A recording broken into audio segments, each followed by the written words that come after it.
ልባችሁ አይታወክ። በኔ እመኑ በአባቴም ደግሞ እመኑ። በአባቴም ቤት ብዙ መኖሪያ አለ። ስፍራ አዘጋጅላችሁ ዘንድ ይሄዳሉ። እጄም ደግሞ ስፍራ ካዘጋጅሁላችሁ በኋላ እንደገና እመጣለሁ፣ ወደ እኔም እወስዳችኋለሁ አለ። እኔ መንገድና እውነት ሕይወትም ነኝ፣ በእኔ በቀር ወደ አብ የሚመጣ የለም ነው ያለው። እኔ መንገድ ነኝ አለ። እኔ ሕይወት ነኝ አለ። ወደ አብ የሚያደርስ ሌላ መንገድ የለም። በመላእክቶች ብትሄድ፣ በቅዱሳን ብትሄድ፣ በማንም ብትሮጥ፣ በማንም ሸውደ ወደ እግዚአብሔር መድረስ አትችልም።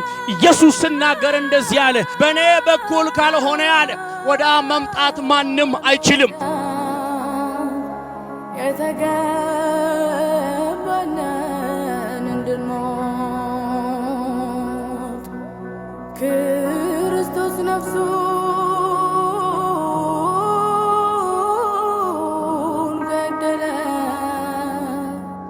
በመስቀል